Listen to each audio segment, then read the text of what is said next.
Bharat Ratna doctor Sarvepalli Radhakrishna 137వ జయంతి కార్యక్రమం ఉపాధ్యాయ దినోత్సవం సందర్భంగా బద్వేలు పట్టణంలోని విశ్రాంత ఉద్యోగుల సంఘం కార్యాలయంలో గౌరవ సలహాదారు గడి పుల్లమ్మరాజు ఆధ్వర్యంలో సర్వేపల్లి రాధాకృష్ణ చిత్రపటానికి పూలమాలలు వేసి ఘనంగా నివాళులర్పించారు.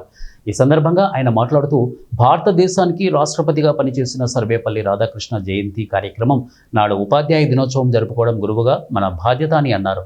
భారతదేశానికి దిశానిర్దేశం చేసిన రాష్ట్రపతి డాక్టర్ సర్వేపల్లి రాధాకృష్ణ అని ఆయన సేవలు దేశానికి ఎంతో ఉపయోగపడ్డాయని వారు అన్నారు. సర్వేపల్లి రాధాకృష్ణన్ గారి 137వ జయంతి సందర్భంగా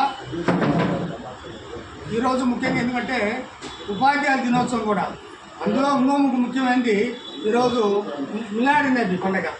ముస్లిం సోదరులకు మిలాడి అంటే 2 పండుగలు ఈరోజు కలిసి వచ్చినాయి. ఎందుకంటే ఉపరాష్ట్ర పదవి నుండి రాష్ట్రపతి పదవికి ఎన్నికైనటువంటి సర్వేపల్లి రాధాకృష్ణన్ గారి జయంతి సందర్భంగా మన బద్వేలు పట్టణం విశ్రాంత ఉద్యోగుల సంఘ కార్యాలయంలో ఆయన చిత్రపటానికి పూలమాలలు వేసి ఘనంగా నిర్వహించడం జరిగింది. ఎందుకంటే ఆయన ఉపాధ్యాయ గురువును భగవంతుని కన్నా ఉన్నతునిగా గొప్పగా గుర్తించిన దేశం ప్రపంచంలో ఏ దేశం అంటే ఒక భారతదేశమే. భారతదేశంలోనే ఆ గురువుకు అంత గౌరవాన్ని అందించారు సర్వేపల్లి రాధాకృష్ణన్ గారు. ప్రపంచంలోనే గురువుకు ఉన్నతమైన స్థానాన్ని అందించిన సర్వేపల్లి రాధాకృష్ణన్ గారు గొప్ప అభినందనీయులు.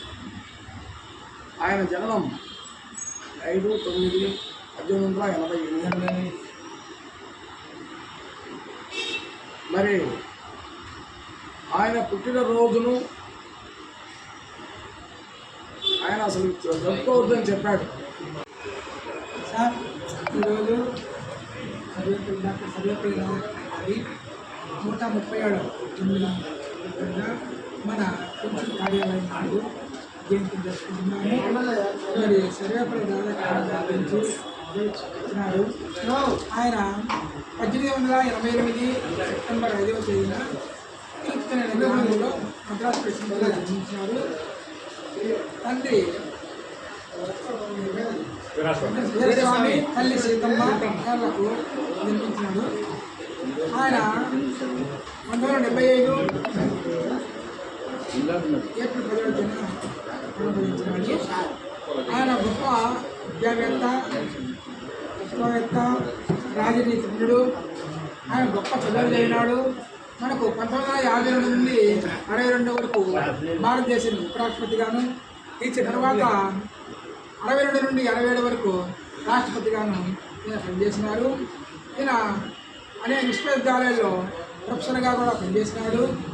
మరి ముఖ్యంగా ఎందుకు ఈయన పుట్టినరోజునే టీచర్స్ డే ఉపాధ్యాయ దినోత్సవం జరుపుకుంటున్నామంటే ఇక్కడ రాత్రి విద్యార్థులు కూడా చాలా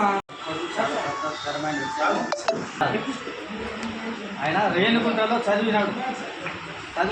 ఏదో మీటింగ్ పెడితే ఈయన స్టేజ్ మీద కూర్చోబెట్టి ఆవిడ మీటింగ్ జరుగుతుంటే ఆయన చదువు చెప్పిన గురువు కింద కుర్చీలో కూర్చొని ఉన్నాడు. అక్కడ జరిగిన విషయం అంటే ఈయన చూసి అదే మా టీచర్ అని స్టేజ్ నుంచి కిందికి దిగొచ్చి ఆయన పాదాలకు నమస్కారం పెట్టి నేను మీ శిష్యుని పైకి రాని పైన ఆయన అంత మర్యాద చేసి అది గురువు.